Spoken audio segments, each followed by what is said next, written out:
Hello. Today I'm going to answer a member's question from Emilio. Emilio writes as follows. Dr. Starkey, as a Spanish patron of your channel, I have a question or a suggestion for a video. There is a view of England and Spain as traditional enemies, but personally I argue that there was a time in which they were allies, for instance during Henry VII and Henry VIII's early reign. Furthermore, we have perhaps neglected Queen Eleanor of Castile, wife of Edward I. It would be great if you could talk of those positive links. Thank you in advance. I'll be delighted to, especially because I've got a lot that's new to say, particularly on the reign of Henry VII, but also on the reign of Henry VIII as well. In Henry's reign, of course, he fights two great wars against France at the beginning and the end of the reign, with the Habsburgs and Spain as allies. Those wars are traditionally presented as a terrible waste of time, and England should really have grown up and realised that it didn't have a place in continental Europe, that the claim to France was terribly old-fashioned. I wonder if Henry VIII, that is, actually knew his own times better than we do. I know it's an odd thought, but perhaps he did. Anyway, I shall develop that idea. Now, Emilio emphasises the fact that the connections go back a long way, and he highlights Queen Eleanor of Castile, the beloved wife of Edward I, the famous Eleanor crosses that mark the progress of her body from her death place to London, culminating in the cross at Charing Cross, that's to say Charing Cheren, his dear wife. She's important, but I don't think those connections are the ones that really play out very strongly in the 15th and the 16th century. I think the connections that play out very strongly in the 15th and 16th centuries are those a bit later. They're established in the reign of Edward III by the marriages of two of his sons. And here again, I've already mentioned, when I was talking about the reign of Henry VIII, the role of Spain, or the Habsburgs, of course, who come to be the rulers of Spain after the failure of the native dynasties to reproduce themselves in the male line at the beginning of the 16th century, and the succession of the man we know as Charles V, the Emperor Charles V, King Charles I, that is to say, of Spain. Spain's role in Habsburg's Spanish role in those wars of Henry VIII's reign is as the great obvious ally against France. And I think we need to see the marriages of the children of Edward III very much in the light of that enterprise against France. Edward III, of course, is the king who launches the 100 Years' War, and at times, with the Battle of Crécy and so on, the capture of King John of France seems to come very near to the conquest of France, which doesn't happen, but again is that extraordinary, might have been later on in the reign of Henry V. So always the English kings were looking for allies to the east of France, that's to say in the Low Countries, the rulers of the former Middle Kingdom that we now think of really as the Duchy of Burgundy, or to the west, which were the various Spanish kingdoms, because of course there were several kingdoms of Spain before the unification of those kingdoms at the end of the 15th century with the marriage of Isabella of Castile to Ferdinand of Aragon. And in the reign of Edward III, the connections are essentially with the mightiest of the Spanish kingdoms, the biggest of them, Castile itself at this point also united with the northern kingdom of Leon. So the kingdom of Castile, the major crusading kingdom, of course, that was leading the struggle to reconquer Spain from the Islamic conquerors, from the Moors who had occupied it in the great wave of Islamic expansion in the 150 years or so after the death of the Prophet Muhammad.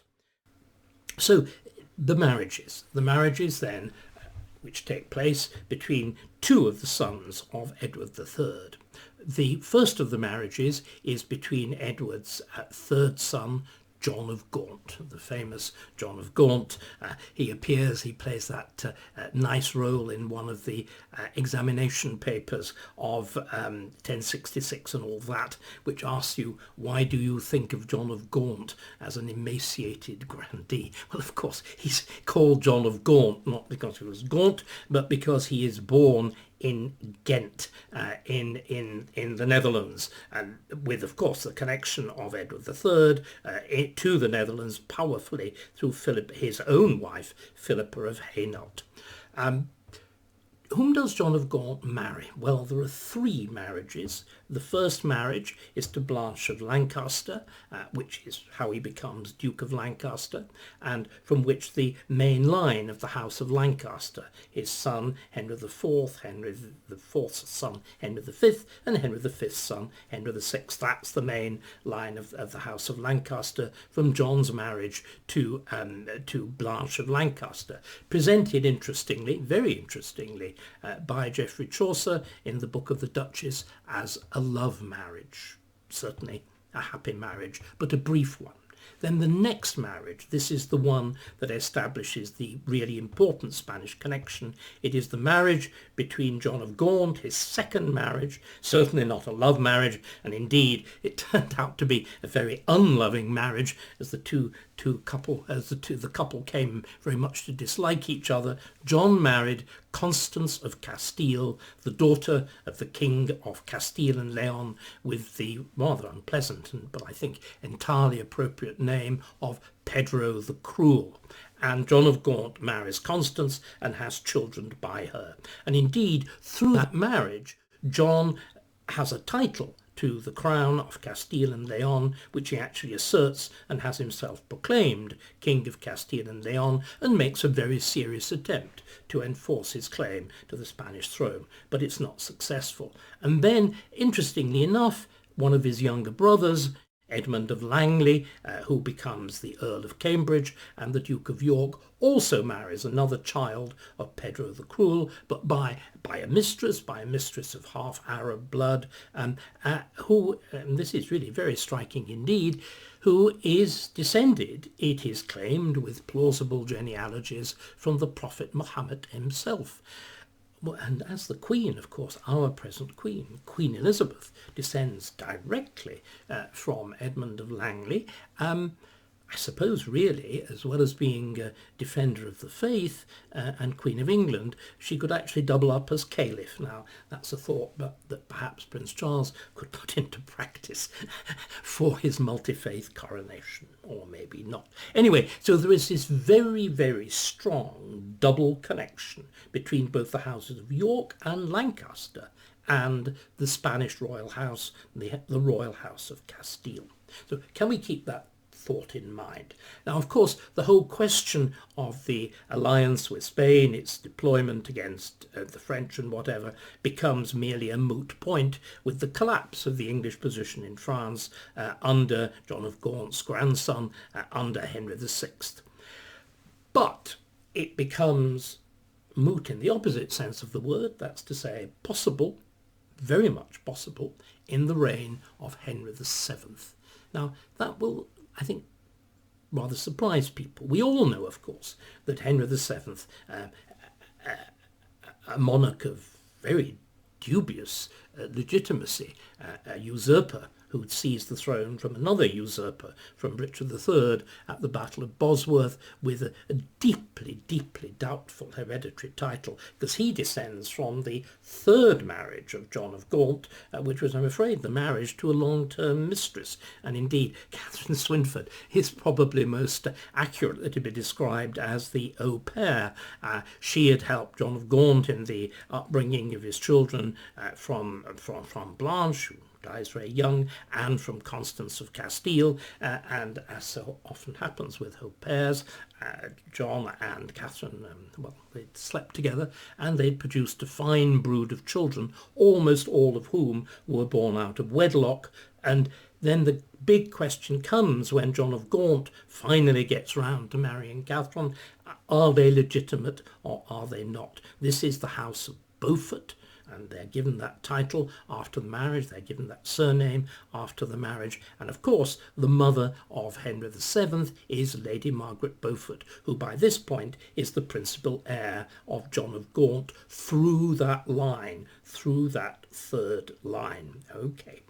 Well, Henry VII, at the beginning of his reign, this deeply uncertain title to the throne, much reinforced, of course, by his marriage to the descendant of Edmund of Langley, and that's to say Elizabeth of York herself, much reinforced, a much clearer line of descent from Edward III, and one much stronger in the male line. Also, Henry, at the beginning of his reign, looks round for allies, and he looks across the Bay of Biscay south towards Spain once again. And there was another rapidly rising royal house. The House of Castile had descended to a struggle really between two women, and it was won very powerfully by Isabella of Castile. She marries the heir to the rival kingdom, the eastern kingdom in Spain, the Kingdom of Aragon, with its capital in Barcelona, looking across the Mediterranean towards Italy, and particularly towards southern Italy and towards Spain. And these two monarchies come together in the persons of Ferdinand and Isabella. They establish a joint monarchy with a remarkably even distribution of power between the two of them. Their marriage is symbolized by badges like the badge of the yoke and the sheaf of arrows and so on, representing both their unity and difference. Both of them exercise sovereign power. Isabella, despite the fact that she is married, continues to behave very much as an independent sovereign, usually cooperating, though not always, with her husband. And this newly powerful dynasty, this newly aggrandized Spain, of course, completes the conquest of the Spanish Peninsula, to which I've referred, against the Moors. It completes it with the fall of Granada in 1491, and present at that extraordinary moment, the fall of the Alhambra, the collapse of the last Moorish kingdom, is the youngest daughter of Ferdinand and Isabella, that is to say, Catherine of Aragon, as we always call her, Catherine of Aragon. And Catherine was already betrothed to the Prince of Wales, to Arthur, Prince of Wales, son of Elizabeth of York and Henry VII. And Henry had done this 2 years earlier by the Treaty of Medina del Campo, signed in 1489, which established an alliance ratified by a marriage between England and Castile-Aragon. So that relationship is established. It is, as we know, a very fraught one. Arthur dies immediately, with a few months after the marriage takes place in November 1501. Arthur dies. There is then the remarriage, the very doubtful remarriage, because of course of the risk of incest there, brother-in-law and sister-in-law of Catherine of Aragon to Arthur's younger brother, Prince Henry, the future Henry VIII, and the marriage permitted by the Pope in 1504, but repudiated by Henry on the strict instructions of his father in June 1505, and as I've been able to show, by the way, rather reluctant, in fact probably very reluctantly repudiated by Henry, by Henry, Prince of Wales, because one of the keys to understanding the early Henry VIII, I think, is that he had come to be very much in love, probably with Catherine herself, who's young and pretty at this point, but certainly very much in love with the idea of being married and therefore being a man. So the relationship with Spain breaks down very rapidly. I think the key to the breakdown is the dissolving of the union on which the power of Spain had depended, because Isabella of Castile dies late in 1504. That's to say, exactly at the moment when the whole business of the marriage of her daughter, Catherine of Aragon, to Prince Henry is at its has actually happened, but is being most debated. She dies, and therefore the whole question becomes, to whom will the succession of Spain go? Spain is unusual, like England, in that it permits the succession of a woman. And so the title to Spain, actually the title to Castile at this point, descends to Joanna. Joanna, known to history as Joanna the Mad, Catherine of Aragon's elder sister, who is married to the Archduke, the heir of the Habsburgs, the heir of the Holy Roman Emperor. Well, he's called technically King of the Romans because he's never crowned by the Pope, the King of the Romans, Maximilian, and Philip in his own right, through his mother, through Mary of Burgundy, is also the ruler of the Netherlands. He is the Archduke Philip, the ruler of the Netherlands. And the question then becomes, does King Ferdinand of Aragon continue to act as regent for his daughter, ruling the whole of Spain, or does her husband, the Archduke Philip, assume the right to govern Spain? Well, of course, the Archduke Philip is very keen to assume that right. What happens next? This is where the new work that I've been doing on Henry VII and Henry VII's extraordinarily important political role through finance really does begin to come into play. The Archduke Philip had, as far as the King of England was concerned, a trump card up his sleeve. In a sense, this does account for the frequency of pretenders in his reign. I always say that people thought, well, if somebody with as bad a claim to the throne as Henry VII can get it, why can't I? Hence the Lambert Simnels, hence the Perkin Warbecks. But by far the most important claimant was Edmund de la Pole, the Earl of Suffolk, because he really does have the full Yorkist descent. He descends from Elizabeth, the sister of Edward IV, the aunt of the younger Elizabeth of York, the Queen of England. So he's the real McCoy. And he'd fled abroad after two episodes in England. He'd fled abroad and taken refuge in the Netherlands. And there he is in the Netherlands, sort of in the protective custody of the Archduke Philip, but of course available as a wonderful leverage against Henry VII. And that card is played, and it's particularly played by the Emperor Maximilian, who from his mother-in-law, let's get this right, from his stepmother, who is the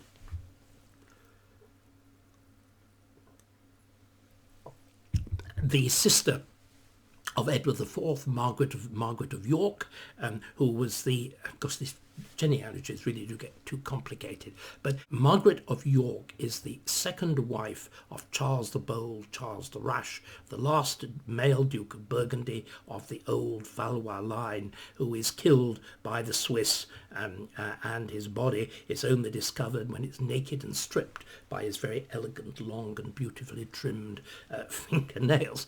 Anyway, Margaret of York is a dedicated hater of the House of Tudor. She is the patroness of Perkin Warbeck. She is the patroness of Suffolk. She is the patroness of anybody who will fight against the Tudors, and Maximilian largely inherits her position. And Henry VII sets himself to stop the Habsburgs backing Suffolk. Well, the worst possible thing from Henry's point of view happens in 1504. Suffolk escapes from that protective custody into the extraordinary debatable world of the borders between France and Burgundy and the Holy Roman Empire, and there's a risk of his getting backing from any one of those competing powers, or the junior powers like the Duke of Guelders and so on and so forth. So Henry at this point, I think, makes this absolute determinate resolution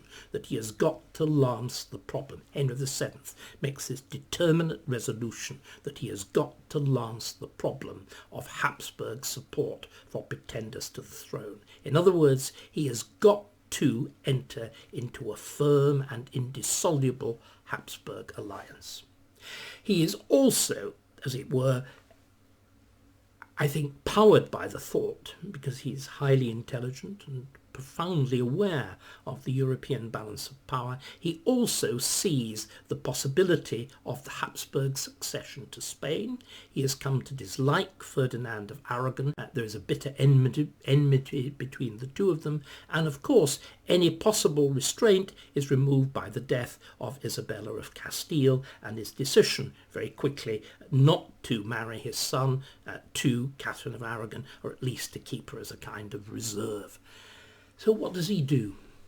He does something that I think has never been previously recognised, although the evidence is there, staring in everybody's face.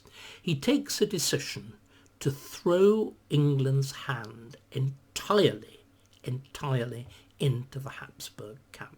He determines to win Philip and his father Maximilian over by any and every means possible. Maximilian is famously a king of the Romans, an emperor with vast titles and no money. He was always said to be sick, there's a wonderful phrase, sick of a flux of the purse. Flux means diarrhea. In other words, money goes into Maximilian and it flows out at terrifying speed. Henry VII, on the other hand, as we all know, has a lot of money and is very good at accumulating it. So what he decides to do, quite simply, is to buy the Habsburgs, and to buy through the Habsburgs Spain. He will back the Archduke Philip in his claim to the throne of Castile against Ferdinand of Aragon. And how does he do it? Well, as I said, he does it with money. How much money? With utterly staggering amounts of money. You were asking, Emilio, about the extent of the relationship. Well, this is a relationship that you can actually put a price on. What was the price of Spain? What was the price of Habsburg support? Well, in 1 year, in 1505, Henry VII makes a loan to Philip and to his father, to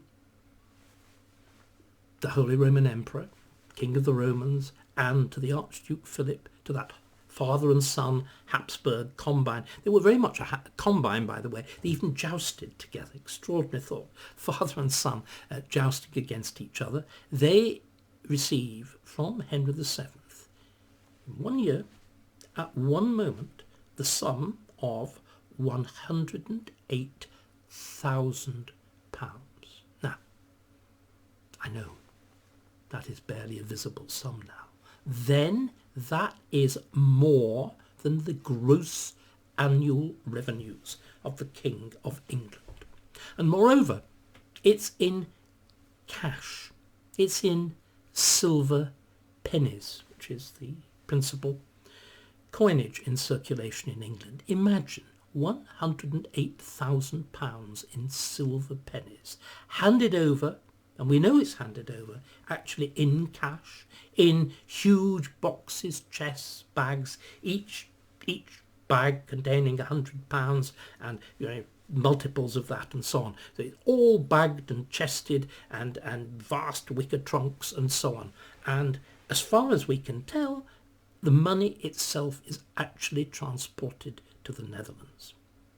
Because people will always say, well, isn't it done by bills of exchange? What merchant could possibly have afforded the revenues of the King of England to power a bill of exchange? Anyway, this vast sum of money, 1505, is handed over to Philip. Now, let's just look at how that's done in England and what the consequences of that are in the Netherlands. How it's done in England is, well, we've all heard, haven't we, of Empson and Dudley, this extraordinary screwing up of Henry VII's exactions. Interestingly enough, it's not taxation. This is money that's squeezed out of the rich, the landowning classes, that's to say the aristocracy, the titled aristocracy and gentry, the upper reaches of the church and the great merchants, especially the great merchant princes of the City of London. Vast sums are squeezed out of them by quasi-legal means through the operations of Richard Empson and Edmund Dudley, the famous, the infamous pair. How on earth the English upper classes are able to fork out these sums, I think, has never really been thought about. My guess is that because England had not fought a war since the 1450s, with the collapse of the Henry VI's attempt, the regime of Henry VI's council to continue the 100 Years' War in France, with the collapse of that, with the catastrophic loss of all the English territories apart from Calais, and what you get at that point, of course, is taxation effectively ceases in England. There is a civil war. There is virtually no taxation.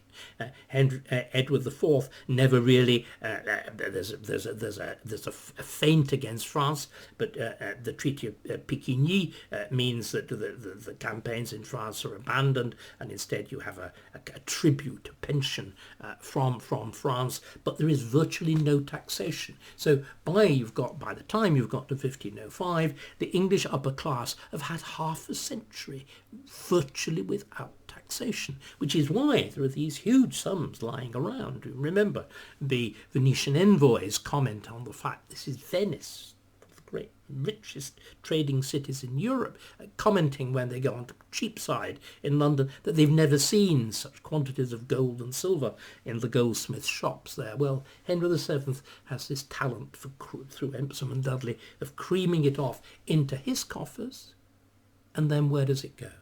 It goes to the Habsburgs. Let's just get these facts absolutely straight. In 1505, more than all royal revenue goes to the Habsburgs. Staggering figures. More than all ordinary royal revenue goes. It's about 80%, over 80% of the revenue of the chamber, that's to say the private royal, personal royal treasury that is fed by the operations of Empson and Dudley, and indeed all the other principal sources of royal revenue at the reign. 80% of the chamber revenues for 1504, 1505, that's that sum of £180,000, it's 80% of chamber revenues goes to the Habsburgs. And the average for the rest of the reign is 60% of royal revenue, the chamber, 60% of the expenditure of the chamber goes directly to the Habsburgs. In other words, Empson and Dudley are really tax collectors for the Habsburgs. It's as simple as that. What's the result?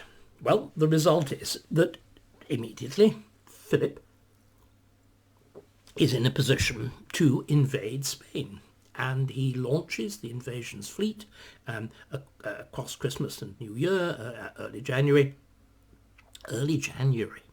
in 1506. The fleet sets sail from the Netherlands, with banners and streamers flying, with drums and trumpets playing, with celebration and all the rest of it, and much pageantry. Then halfway along the channel, it hits one of the greatest storms of the age. It is dispersed. Philip and Joanna, who'd sailed with him, narrowly escape with their lives, and they are washed ashore in England. And they become the involuntary guests of Henry VII. And Henry VII, of course, well, first thing he does, he uses the fact that effectively the Archduke Philip is his prisoner, and he uses that fact to extract the Earl of Suffolk from the Netherlands, who is delivered over to England in March of 1506, allegedly as respected hostage or whatever, but in fact is very promptly put in the Tower and never leaves it. And indeed, Philip is only allowed to leave once Suffolk is safely in the Tower. But in that period of time, that 3 months, in the first 3 months of 1506, Philip is extraordinarily well entertained, lavishly entertained in England. His principal host, clearly, is the king, but very much as secondary host, in many ways, the more direct companion to Philip, well, is the future Henry VIII, is Henry, Prince of Wales. It is Henry who is sent to meet Philip when Philip, of course, has landed in the west of England, in Cornwall, and he is coming along the south coast towards London. And it is Henry who formally is the first member of the royal family to greet the Archduke in Winchester. And in Winchester, why Winchester? Well, I think I've already talked when I've been talking about Arthur, the sense at this point that Winchester is, of course, the Anglo-Saxon capital. It's a place where myth and legend hangs heavy. There is the magnificent Great Hall of the castle there, where hangs, put there by Edward III, the Round Table. Actually, by this point, it's believed really to be Arthur's Round Table. And what does Henry do? What does Prince Henry do with the Archduke Philip? Well, he takes him to look at the Round Table, this symbol of the antiquity of English kingship, its broader claims to European dominion, to the sense of romance, of chivalry, of knighthood, of myth, of legend, of everything that goes with that. And then the Archduke and the Prince of Wales ride together to the grand reception which they have at Windsor. And once again, Philip is treated with astonishing, and by this point, by the way, Joanna was arrived. Philip is treated with astonishing exchange of courtesy with Henry VII himself. He occupies the royal apartments and so on. And each king, the Archduke and the King of England, each compete with the other in the courtesies that they do. But perhaps the most extraordinary thing is there is a tripartite meeting recorded in the Burgundian accounts, though not so fully in the English. There is a tripartite meeting, secret. So it's a summit conference. There's a summit conference between the Archduke Philip, Henry VII, and Henry, Prince of Wales. And Henry VII is most grandiloquent and eloquent. He's very, very florid but elegant and eloquent speaker. And he addresses them in terms which are clearly intended to be recorded. They're dining at a table. Henry says to the Archduke, and in the presence of his son, "This table will be as famous as the Round Table which you have seen at Winchester, because on that Round Table were pledged the knights of the Round Table to their deeds and to their valour and to their virtue.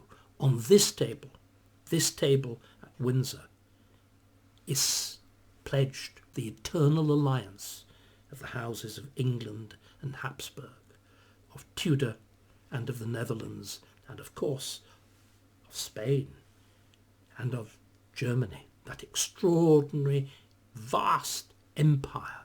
And we can now see, I think, that the powering of that empire, the ability of the Habsburgs to claim Spain, which is the foundation of that extraordinary explosion of Habsburg power, is laid by Henry VII, and these vast sums of money that are handed over, extracted reluctantly but immensely effectively from the pockets of the English elite by Empson and Dudley. That is the thing that powers the foundation of the Habsburg Empire and the rule over Spain. It doesn't work out terribly well to begin with. Indeed, Philip, once Suffolk is safely handed over, once this extraordinary tripartite union between Henry VII, the Archduke, and the Prince of Wales has actually been pledged, been signed, been agreed. Philip and, of course, once Suffolk's been handed over, Philip and Joanna are allowed to depart west and eventually leave for Spain, where, unfortunately for him, very quickly Philip dies, and in any case before that had really been seen off pretty effectively by the immensely shrewd and capable Ferdinand.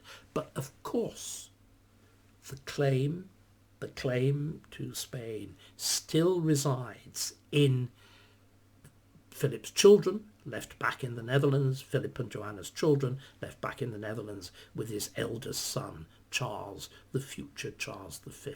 And what one can see from this point onwards is Henry VII is consciously investing in that future, because the money doesn't stop with Philip's death. The money continues to flow right to the end of the reign. But I think there's another more important legacy. It is that legacy of what Henry VIII himself, that boy, that Prince of Wales, had actually learned from that meeting at Windsor.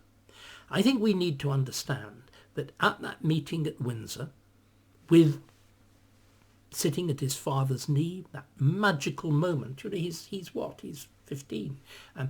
Suddenly, this moment, he's treated as an adult. He's participating in a summit conference which cements a new grand alliance. That moment, I think, becomes the bedrock idea of Henry VIII's foreign policy. He inherits from his father this commitment to a Habsburg alliance, which of course in the fullness of time becomes the Spanish alliance. We need to understand this. And of course, why is Henry VII doing this? Henry VII realises that the Kingdom of England has a single natural purpose in the Middle Ages, and that is to fight France. He knew, I think certainly, that he wasn't going to do it, but what he's doing, he is laying the foundations for Henry VIII to do it. He's bought him the most effective possible ally against France, which, unlike any previous medieval king, is going to combine both East and West, because the Habsburgs straddle, or the Habsburgs will, when they get their hands on Spain, straddle France. The Habsburg lands, Burgundy, and the lands of the Holy Roman Empire lie to the east. The Spanish lands lie to the west, and they hold France between them like a vice. And it was that vision, I think, that Henry VII creates and hands over to his son. And this also explains something else which I'd also puzzled about and which I do not explain properly in my Henry Virtuous Prince, my biography of the young Henry VIII, which is the business of Henry VII's conscious training by his father in the joust and the art of war. In the biography, I'm always asking the question, what on earth is Henry VII doing? He was famous as a kind of Pacific king. What is he doing, inculcating his son in this, this aristocratic biffing and bashing? Henry VII never jousts. Henry VII never risks injuring his dignity by doing that. But of course, the Archduke Philip does, Maximilian does. They are sporty kings. And Henry VII takes the decision that his second son, that Henry Prince of Wales, the future Henry VIII, shall be a sporty king too. And he takes the decision exactly at this moment of time. Henry is summoned to court in 1504. In June 1504, and I've talked about this in one of those episodes of the early life of Henry VIII. He's summoned to court in 1504, and one of the preparations that's made for him is the creation of a new rank in the English court of a man-at-arms, or a gentleman pensioner. And the gentleman pensioners, 4 of them, are both a mini army and they are actually a training corps and group of companions for the prince. They're there to train him in martial arts. They're there to train him in the joust. Henry does not actually do this in 1504. He doesn't even do it in 1505 or 1506. But by 1506, by the time that he's 15, by the time of the visit of the Archduke, you can see Henry with every court joust. He's sitting on the edge of his seat. He's raring to go. It's a bit like a boy at a football match. He wants to go and take part. He's sick of sitting on the terraces. And by 1507-8, he actually does. And I must now stop expressing these doubts. What was Henry thinking of doing, letting his nice son loose amidst all these aristocratic thugs, most of whom, by the way, had very, very strong taint of Yorkist association, even association with Suffolk? What was he doing? He knew very well what he was doing. He knew that Henry VII, knew he had created with his money the foundations of a diplomatic alliance that would actually confront France and be able, for the first time in 50 years, to enable England seriously to confront France. But he was also equipping England with a future king, that's to say Henry VIII, who was a fighter, who was somebody who understood the art of war, who was fully trained in the art of war and the art of jousting, which was the principal training exercise. But he never quite lets Henry go. By the way, his mother, Lady Margaret Beaufort, Henry VIII's grandmother, Prince Henry's grandmother, is equally enthusiastic. She sponsors Henry. She hands over prize money to him. She pays for elaborate harnesses, saddles, horses for him, and so on, fully behind the enterprise, very much disapproving of France, and the high pretensions of French ladies. So Henry is backed by his father, backed by his grandmother in his training in jousting, but it is only training. Under his father, he's never actually allowed to joust. He's never allowed to do that extraordinary, dangerous activity, lance against lance, aiming, of course, actually for the visor of the helmet. What he's allowed to do is to ride the ring, which is the exercise in which you try to aim at a target, at a ring with the lance, and the thing is on a post there, so you've got the ring there, and it's there with a pivot behind, with a weight behind, and if you're not really deft and fast, the weight at the other end comes and clobbers you as you're riding under it. But it's a training exercise. But Henry shows very quickly that he's extraordinarily good at it.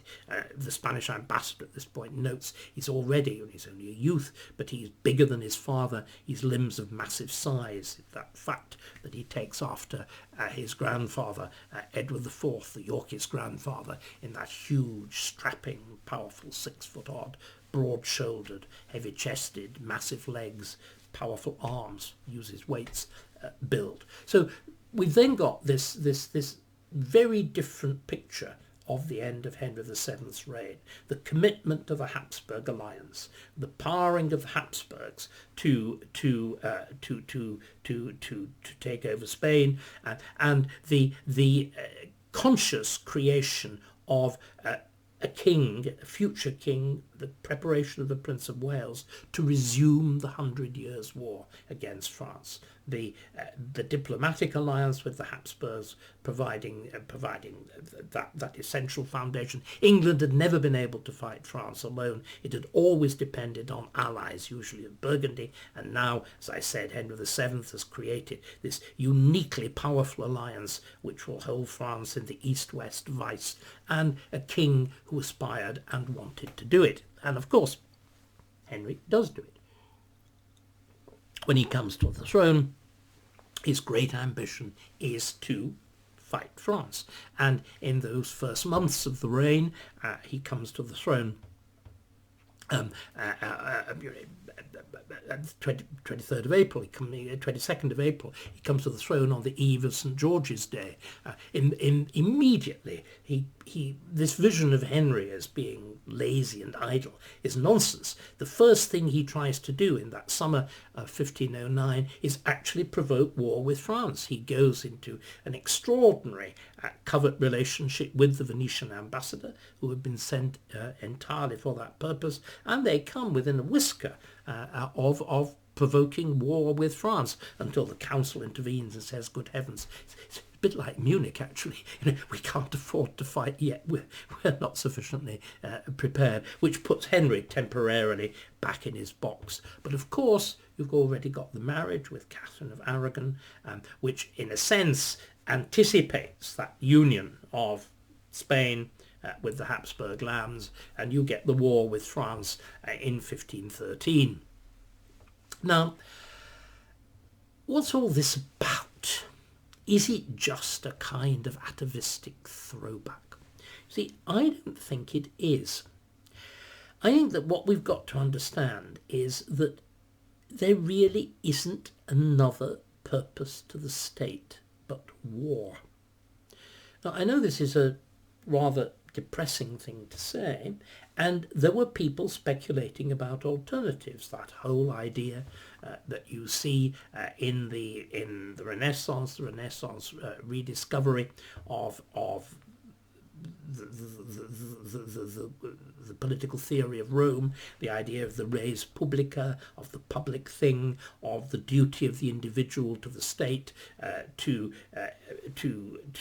seek to sacrifice himself and to serve the state, that which is the great powering force of the Roman polity, along with ambition and a desire for loot. That is rediscovered, and there is an attempt at the creation of an idea of, it's called in English, the Commonwealth, and that obligation, that sense of political obligation of the individual. I don't think actually it really works terribly well. I mean, for example, the person who was should be most obligated to a notion of the service of the state is the king himself. But as you can see from the kind of policies that both Edward IV and Henry VII, although there will be much talk of the Commonwealth and whatever, the policies they pursue are of the mere selfish interest of the monarchy. Indeed, at this point, the monarchy really becomes the king's own personal self-interest. This is what those policies of the private royal finance, the avoidance of taxation through parliament, and the screwing of money by private means out of the elite really amount to. It is a policy of pure royal selfishness, of pure personal betterment. The alternative, well, the alternative is communal activity of war financed by, at least in large part, by Parliament, by cooperative effort, by taxation agreed for a common purpose. And I think Henry VIII actually understands that. So, the great foundation, Emilio, you've probably forgotten it by this point, the foundation of Anglo-Spanish relations laid very firmly by Henry VII, developed at the beginning of Henry VIII's reign. But of course, England can't continue with that effort, despite the wealth of Henry VII, the machinery of the chamber, which still continues churning at the beginning of Henry VIII's reign, and the novelly heavy taxation. I mean, Wolsey, again, it's really important we understand this. The English really will only tax themselves for war. The beginning of Henry VIII's reign with Wolsey in 1512, you actually come up with a form of parliamentary subsidy, a much more effective form of taxation that taps seriously, voted by Parliament, for war with France, that taps seriously into the wealth of the political elite. Again, that sense of communal effort. But England doesn't have the resources to keep it going against France. And this leads then to the experiment of the foreign policy relations of Henry VIII, which is, and Wolsey, which is the idea of normalising relations with France. This is the great experiment of Wolsey that begins with the Treaties of London in 1518 and runs right through to 1527. All of which time, of course, there is the ongoing issue of, well, what's happening with the Habsburgs? And relations with France are always, I think, and this is what we need to understand, relations with France are always conditional. The natural bias of England is against France, and you see this very quickly, despite the fact that you signed the Treaties of London in 1518. The moment the issue comes up of the succession of the moment that the question of the succession of Charles V to both Spain, where Ferdinand has died, and to the Holy Roman Empire, where Maximilian dies, the moment that succession really comes up, what does Henry VIII do? Henry VIII immediately reverts to his father's policy of vast subsidies to the Habsburgs. The subsidies to Charles V, I think, and here again, I've got to make a confession. I haven't actually read the most recent biography of Charles V, which I must do to check this point. But my powerful instinct is that the key element of ready cash, which enables Charles to take the empire on the one hand and to finance his voyage to Spain on the other to claim the Spanish succession, is again largely from loans supplied by England. Geoffrey Parker's biography will confirm this fact one way or another. I haven't looked at it. I emphasise this, therefore, is a guess on my part, but certainly huge loans to the Habsburgs continue. So, despite the transactional, that's the right word, the transactional piece with France, there is this permanent bias to the Habsburgs. What is the only moment at which relations with France actually become positive?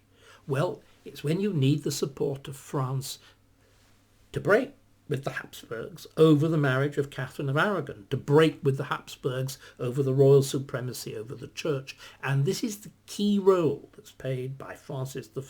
Francis I, after all, who'd done a deal with the Turks, done a deal with the infidels, wasn't going to blench at doing a deal with Henry VIII if it would do down the Habsburgs. So in 1532, Francis and Henry ally. There's the agreement that there will be, I think, an absolutely explicit agreement that Francis will not join in a joint attack on England to prevent the dissolution of the marriage of Catherine of Aragon and the marriage with Anne Boleyn. Anne and Francis even dance together when Henry and Francis meet in that second summit conference at Boulogne. And it is on the way back to England that Henry and Anne, I think, sleep together for the first time, and they undergo a form of marriage as they land at Dover. What was the price for French support? Well, the price for French support is France doing something extraordinary. France frees itself of the vast burden of debt which it had assumed in 1527. In 1527, as part of the settlement of European policy, which had followed the capture of Francis I of France by Charles V, by the troops of Charles V at the Battle of Pavia, in order to get some English backing, the French had agreed to assume that entire vast debt which the Habsburgs had incurred to England. That's to say, all the monies that Henry VII had handed over to the Habsburgs, and the probably equally large sums which in the course of whatever it is, the 15 years of the reign of Henry VIII, no longer, the 18 years of the reign of Henry VIII had been added to it, this vast sum, a couple of £1 million. The French assume that burden of debt. Wolsey, when he comes back from the peace treaties of Amiens in 1527, boasts to Henry that he'll never need another parliament because the French have agreed to pay off that vast debt. So there'll be a constant stream of revenue. That stream of revenue, that vast sum, is the price of French support for the marriage of Anne Boleyn. Extraordinary. The whole of that money goes up in a puff of smoke. Henry regards that as a price worth paying for his marriage. So that's the basis of that moment when the French alliance has a real positive function. It is because then France is the crucial counterweight to the empire in freeing Henry for the divorce and for, of course, the whole campaign of the royal supremacy and the beginning of the Reformation of the English Church. It is the point at which Anglo-French relations are at their best, with Anne Boleyn, of course, seeing herself as powerfully pro-French and a very powerfully pro-French voice. But of course, it's only a moment. By the 1540s, what has Henry done?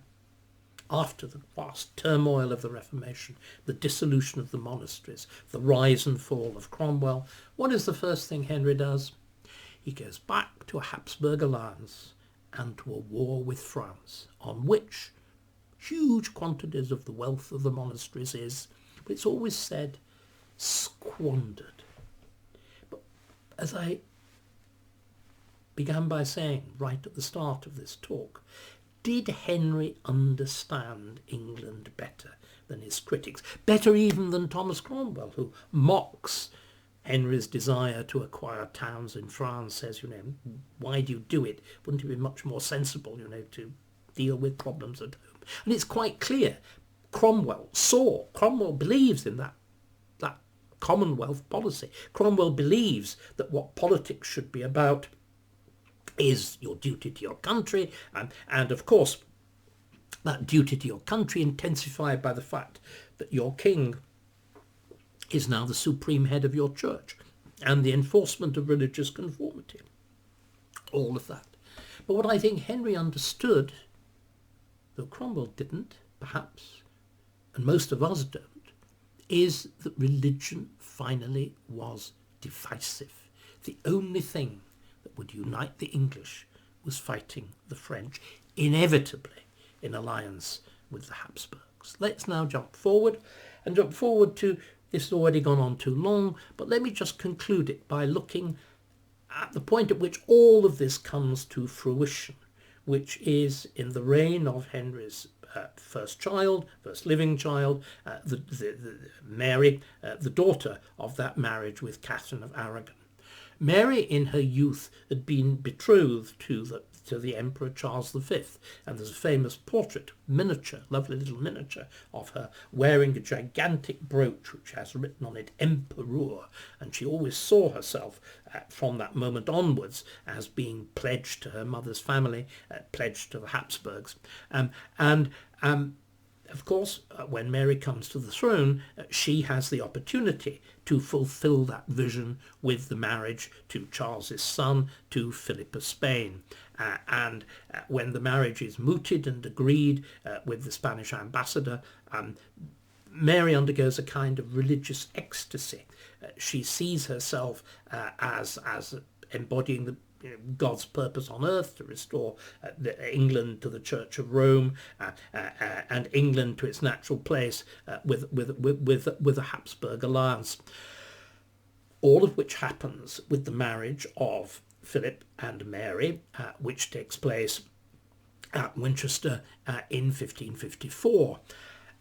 The marriage and Philip's subsequent entry into England, subsequent entree, to give it its proper name, state entrance, processional entrance into London. I don't think really the symbolism surrounding them has been fully understood. I mean, let's just get one thing clear.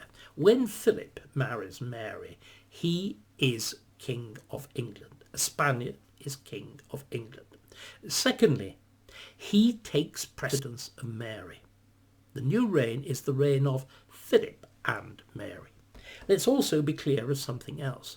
When he is in England, the Privy Council reports not primarily to Mary, but to Philip.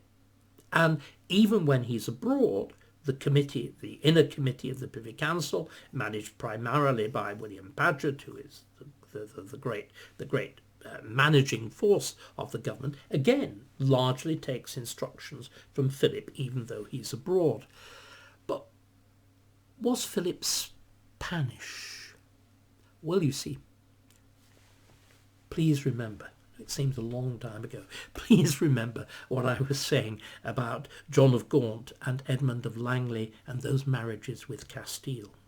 When Philip makes his entree into London, the language in which it's talked about, the language in which it's presented, is not Philip the Spaniard, but it's Philip of the House of Lancaster. In the same way, when you look at how Mary is presented then, Mary, it's not that she's the daughter of Catherine of Aragon, it is that she is the heiress of Lancaster. You leave out the entire business of York, which of course I think was very easy to leave out, because of course Elizabeth, the Protestant rival to Mary, sort of Protestant rival to Mary, well, she's got the same name as Elizabeth of York, hasn't she? And by the way, Elizabeth always glories in her descent from the House of York, in the White Rose descent. She's the one who restores the tombs of the Dukes of York at Fotheringhay and so on. Mary sees herself as a Lancastrian, the Red Rose. Philip is presented as a Lancastrian. So the marriage, let's really try and rethink it. The marriage of Philip and Mary is presented as a new union of the roses, not the Tudor union of the roses, the White Rose of York and the Red Rose of Lancaster. It's the reunion of the House of Lancaster. It's red upon red. And by the way, it's legitimate. Or to put it another way around, it's Philip who is legitimate. Mary's descent from the House of Lancaster, as I've emphasised, is through that dubious third marriage of John of Gaunt, the Swynford marriage, and the bastardised, the legitimated issue of that marriage, the Beaufort family. Philip's descent from John of Gaunt is impeccably legitimate through two of the daughters of that marriage of Constance of Castile and John of Gaunt. In other words, if you believe in the succession of the House of Lancaster, I know this sort of rather treads on English toes, Philip had a better claim to the throne of England than Mary, and that is celebrated by the marriage. Of course, the marriage is profoundly contentious, the whole business of the reimposition of Catholicism and so on. But even the most hostile members of the English elite finally sort of reconcile themselves to it, and there is that famous moment when in 1557 the English are finally persuaded by Philip to join in the war against France. Let's again just make a point here.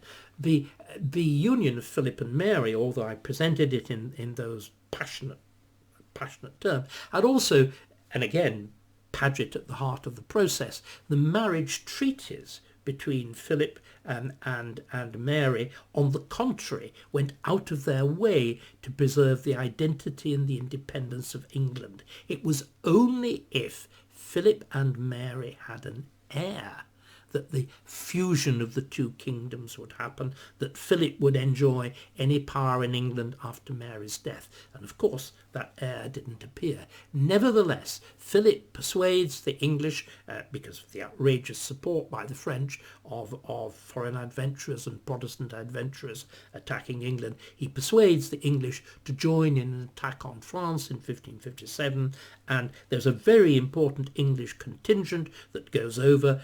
It misses the actual battle of Saint-Quentin itself, but it joins with much distinction with people involved, people like Robert Dudley fighting on the side of Philip. It joins with distinction in the subsequent capture of the town and so on. But then, of course, a few months later, there is the catastrophe. There is the English failure to protect Calais, the French capture of Calais, the Duc de Guise, the army of France captures Calais. They do the deeply unsporting thing. Their astrologers tell them to attack Calais on New Year's Eve. I think actually that there may have been the element of shrewdness of knowing that the English were almost certainly drunk and incapable. But anyway, Calais falls, and that perpetual blight upon the name of Mary and of the Habsburg alliance. And it is this moment, Emilio, that this extraordinarily close relationship of England, Habsburg, Spain begins to break and dissolve. And it's signalled as clearly as possible, in the most dramatic way possible, by the titles that are assumed by Elizabeth when, again, in defiance of Mary, but out of adherence to her father's will, she succeeds Mary at Mary's death in November 1558. Mary has to acquiesce. She does her best to extort Elizabeth's agreement to perpetuate Catholicism, but Elizabeth uses forms of words and of course succeeds unimpeded and with the determination to introduce some form of Protestantism. But the great signal of the break, I think, and I won't go into all the detail of this has already gone on too long, but I hope interestingly too long, is the titles with which Elizabeth is formally proclaimed. Not actually at the moment of her accession, that's much simpler, but in January 1559, there's a formal proclamation of Elizabeth's royal style, and it receives far too little attention. It's astonishing and different and idiosyncratic and suggests a very, very different future from the past that I've outlined. Listen to it. Elizabeth, by the grace of God, Queen of England, France and Ireland. So conventional. Defender of the true, ancient and Catholic faith. That, as it were, assertion. My version of Christianity is true, ancient and Catholic, but not Roman. And then finally, most worthy Empress from the Orkney Isles to the mountains Pyrenees. In other words, from the Orkneys to the Bay of Biscay. Empress. Empress of what? Empress of the seas. This is the declaration of a sea-born empire. And there can only be one rival of that sea-born empire. And that is the Spanish Empire of Philip of Spain. Already there in embryo is the beginning of this spectacular reversal of English Habsburg Spanish relations from one of a century of fundamental alliance to one of a century and a half of fundamental conquest as England struggles for world empire, first with Spain and then with the heir to Spain, France again. Hello, and thank you for watching David Starkey Talks. If, as I very much hope, you're enjoying them, why not become more actively involved and join my members club? As a member, you'll be able to take part in the members-only weekly question and answer session, suggest topics for forthcoming videos, and have priority booking for my forthcoming live events. And while you're at it, why not have a look at the store page on my website, davidstarkey.com. There you can purchase t-shirts and other merchandise, buy signed copies of my books, and, if you're feeling brave and a bit flush, even arrange to take me out to lunch. Thank you once again for watching. I look forward to hearing from you and to welcoming you to my members club.